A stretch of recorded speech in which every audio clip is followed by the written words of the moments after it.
If you say to someone, we've been together 5 years and we've decided we're not going to get married. We're going to move in together, but we're not going to get married. Ooh, what's wrong? You have intimacy issues? What's your problem? Meanwhile, 56% end in divorce. It's literally fits the legal definition of negligence. It's a negligent behavior. The way you define negligence in law school is when what you lose by not doing something, okay, is lower than the risk of harm. It's what's called a BPL analysis. So the burden of not doing a thing is lower than the likelihood, the probability of harm. So BPL, so burden, probability, and loss. Marriage is an inherently negligent activity. It's like owning a lion. I'll let him cook a little bit more, but I also want to point out at this stage right here that in my fourth book, In Religion, there's a very fat section in the very middle of it where I talk about marriage and divorce as well, because I had to cover those topics from the perspective of intersectional dynamics and religion. Right, that was the theme of the book. One of the things that I pointed out and that I had to dig into, at least the legal definition of it, wasn't this. I wish I would have known this, the BPL thing. But I did mention that that marriage, modern marriage, the way we do marriage now, not the way it was intended, like rules as written versus rules as intended. For you war gamers, you'll know what I'm talking about.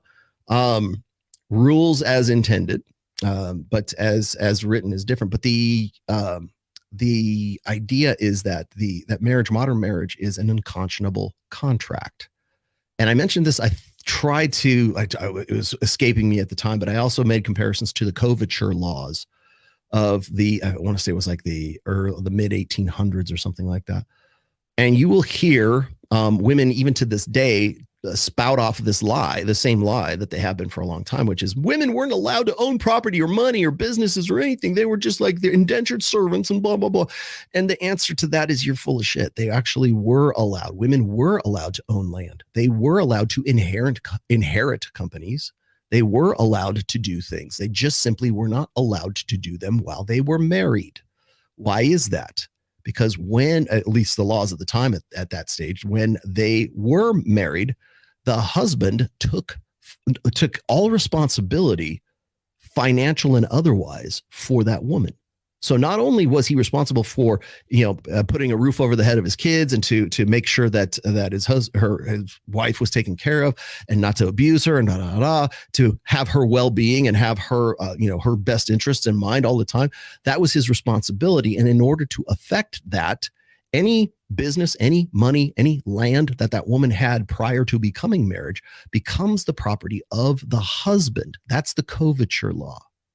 So the coverture law was anything that is like a business that was, if daddy was rich and he had a business and he left it to, Precious, she could run it and she could own it.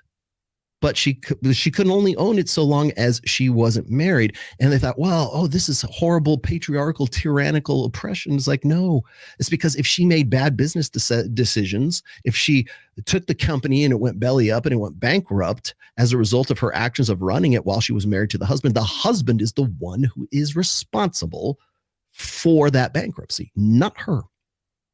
And that was the thinking of the time.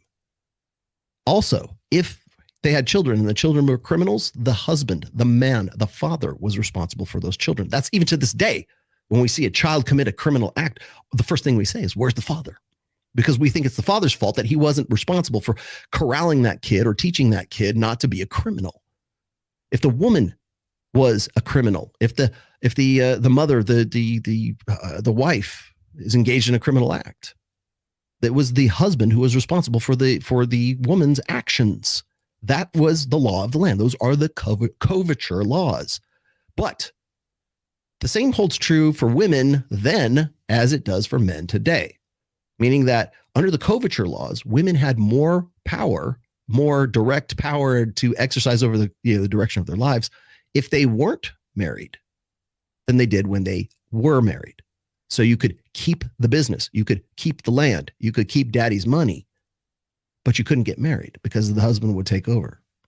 Same thing applies now. A man, you want to know why Rollo keeps saying, it's an all downside risk for men? Yes, because it's the same thing. We just don't call it coverture anymore. Men have more control and more direct influence over their own lives, can do more outside of marriage than they can inside of marriage, because we have lifetime alimony, because we have, what did he just say, 53% or 56% divorce rate, because, he's about to explain what the mutual assets and stuff like that, because of the BPL thing that he's talking about. Men have more control over their lives outside of marriage than inside of marriage.